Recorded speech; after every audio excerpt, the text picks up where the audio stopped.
There are a few audiobooks that I have in my library from Audible that I revisit every couple of years, maybe some every couple of months, depending on how I'm feeling. But one of them that I definitely visit every couple of years is A Return to Love by Marianne Williamson.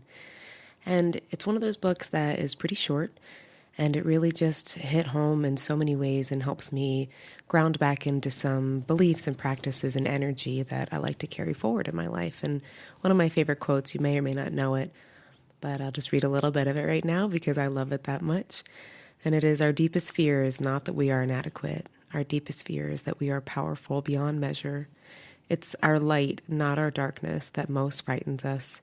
We ask ourselves, who am I to be brilliant, gorgeous, talented, and fabulous? Actually, who are you not to be?" The quote goes on a little bit, but because I know that you want to get to the episode, I will leave it there. It's definitely a book to check out on Audible. Audible is one of the sponsors for my podcast, and I couldn't be more excited about it because I use Audible, and I have used Audible for many, many years. So here's to building your little Audible library and having the books there that you can just pop on whenever you need to have a little reminder of who you really are and how incredible you really are, and how to allow yourself to just be that person. And hopefully you find some of those messages here on this podcast as well. So you can follow the link in my bio in the descriptions for Audible for a free 30-day free trial. And I don't think you'll ever look back from there. It's been a life-changing thing to have an Audible subscription for so many years, and I have an incredible library that I love and cherish. So I hope you find your books as well. And on to the episode.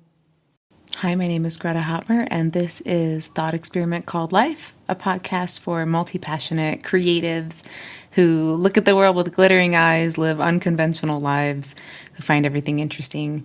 I didn't want to do this podcast for a long time because I didn't know how to make it fit into a niche. And then I just realized maybe that is the niche. There is no niche. So I talk about a bunch of different things, and I talk about everything from health in terms of herbalism and nutrition. I have my master's in herbalism and nutrition. I've had autoimmune disease for a long time, over 20 years, Lyme disease. I'm a jiu-jitsu and martial arts practitioner. I talk about that sometimes. I talk about my music career and being a multi-passionate creative and kind of how to approach those things, especially having a neurospicy brain and finding everything interesting and kind of how to manage those things. And I kind of to myself keep jokingly thinking of this as like my reframe episodes. I do a lot of reframing. I do a lot of reframing for myself, having had Lyme disease and a chronic disease for all of my adult life, in addition to just having had anxiety and depression most of my life and just being kind of prone to those things. I've done, all the reading, all the work, all the therapy, all the things, all the introspection. And a lot of why I wanted to do this podcast was just to pass anything I could pass on. I don't have children and I won't be having children. And this is kind of my way to pass along the things that maybe I would have passed along to children, but instead I will pass it along to whoever this reaches, and I hope that it helps.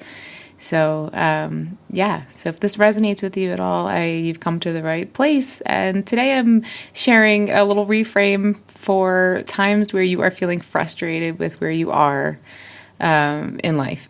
So as somebody who experienced a lot of that in my life, whether it was from having a chronic disease or just being in some very unhealthy relationships where I felt very stuck and,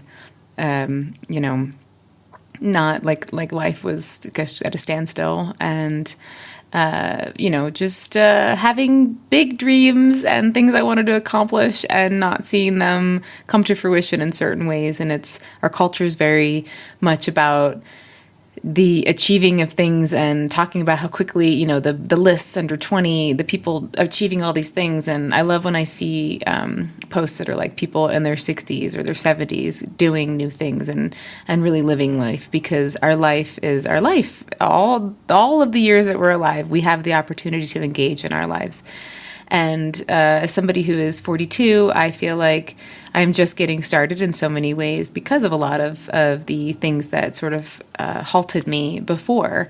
And so one of my reframes that I wanted to pass along, in case any of this resonates with you, in case you're having one of these moments, I know I felt like this a bit this week as well, in terms of some things that were happening. I was getting very frustrated. And I remind myself that life is very much like a video game. And just go with me here, okay? So I jokingly even refer to like the decades. I had a friend turn 40 recently, and I was like, welcome to, actually, no, I think I said it's, level 4 or it's season 4, depending on how I'm feeling. It could be like seasons of a show or whatever, right? So season 4, episode 2 for me, or level 4, chapter 2 or something. So that didn't quite hold up as well as I wanted it to, but in terms of our life being like a video game. Now I'm not. I was the little sister. I was usually watching the video game, or I was like, the girlfriend watching my boyfriend play the video game. But I was a good sidekick. I was always there to be like helping with the journey of whatever's happening.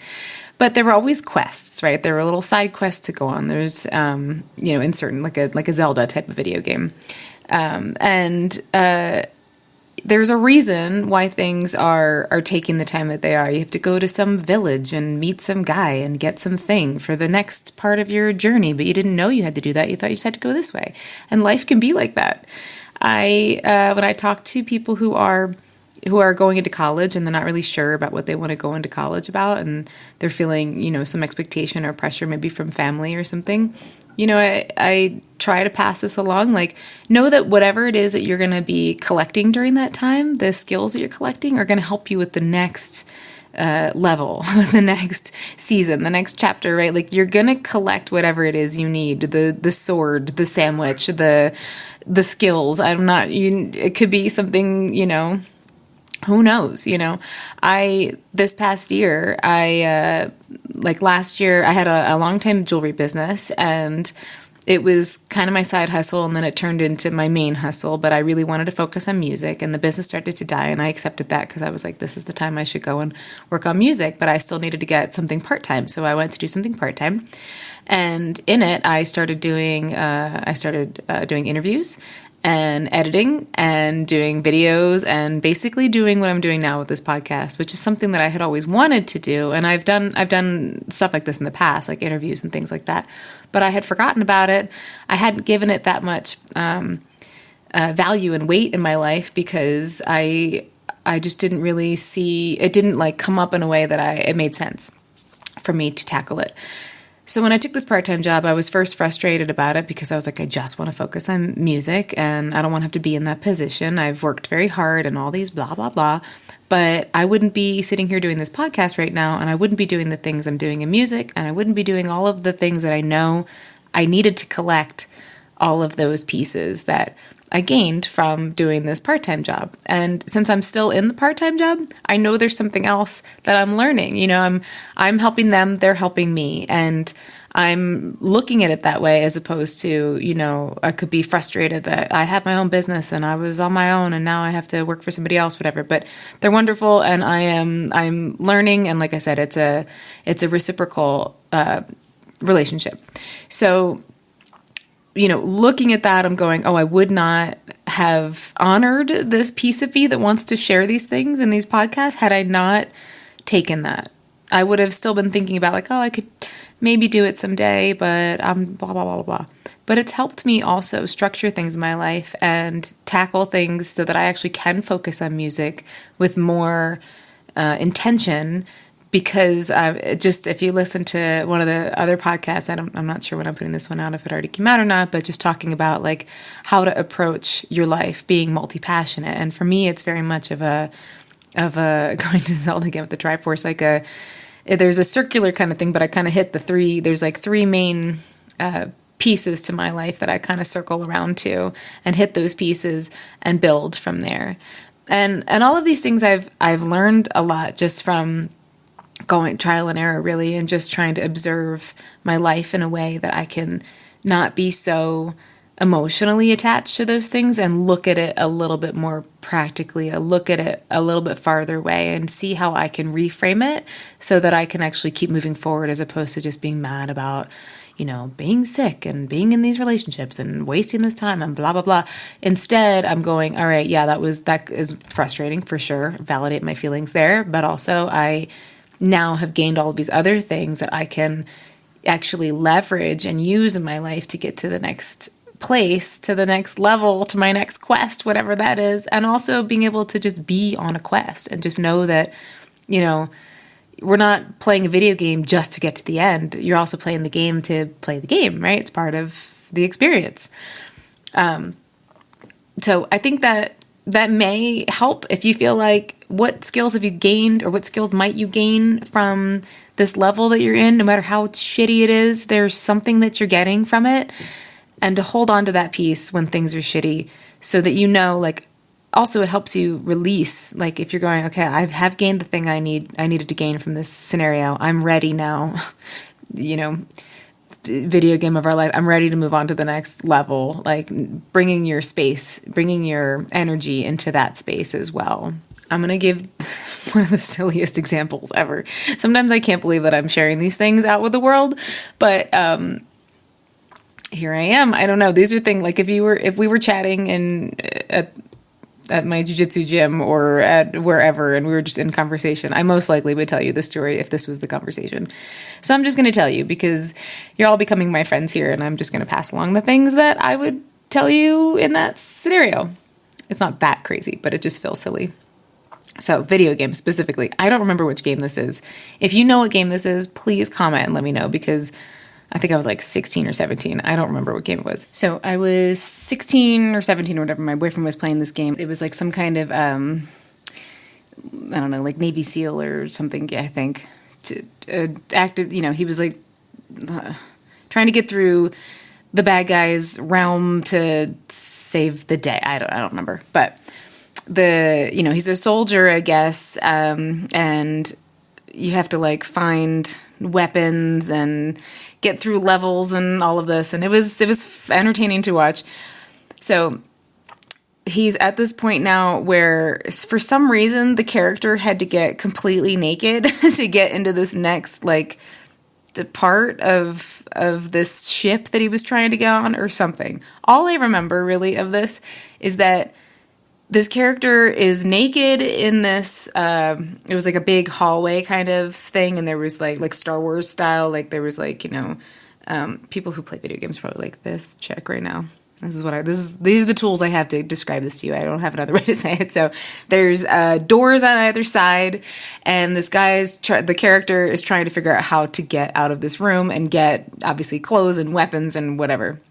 I kid you not, this part of this game, this character, like, because I was sitting, with him, we were playing, and it lasted, I was very young. It seemed like it lasted like an hour. It might have been like 20 or 30 minutes, but the whole point of this part of the game was that it was just a time thing. There was literally nothing to do. There was no button to press. There was no thing to find to open a door. All it was that you waited whatever time. It was like 20 minutes, an hour, 3 hours. I don't remember. A long time. You had to wait for that period of time, and then the door would finally open. And I remember, because I'm so existential, I was like, that was really interesting. That was just like, that's so much like life sometimes. Sometimes you just have to wait. Maybe not naked in a hallway, but you feel emotionally naked in that hallway with no options, no button to press, no way to get out. You just have to wait and just wait and wait and wait until something arranges somewhere else and somebody opens the door, and then you're able to get out and go to the next place. And I share that because I remind myself, like, I still think about that sometimes, where I'm like, maybe this is that portion. Maybe there's just nothing to do right now except for to wait. So I might as well, and I go back to the episodes about like, what do you do if you can't change anything? How do you find peace in that situation? How do you maintain your core and yourself in that time? How do you find your joy when you're, naked waiting in that hallway and there's nothing to do? When you just have to wait, when you just have to pause and there is nothing else you can do about it. That's like kind of like a video game too, right? Like you just have to pause and just find that peace and know that something will shift, a door will open. This is not forever. The next thing will appear soon. So if that helps you at all, I know it's a very silly example, but I love that they actually put that into a game, because to me that seems very relevant to life. I'll just say it's helped me. It's helped me to think about life as a video game sometimes, because then I know my little quests serve a purpose, and they always do. Like all of this always does check out in that way. The little quests help me with the next quest. You meet people, and it really just adds richness to your life in general. You really just enjoy the little side quests, the waiting, the whatever. It doesn't just make about getting to the end of things. It really makes your life mean more when you look at it a little bit more playfully like that. So that's just my little invitation today. If that resonates at all, I know it's a little silly, but that's just how I am. So it's helped me. I hope it helps you if it resonates. And if it doesn't, just, cancel, delete, don't worry about it. If you like this episode and, want to continue listening, please subscribe. If you want to rate or leave a review or a comment, or if there's something that you want me to talk about, I'd love to hear your thoughts. This is my love note to all of you. I really am just doing this from my heart. It's just something that I felt very called to do. So I hope that it is serving you in some way. And thank you for being here.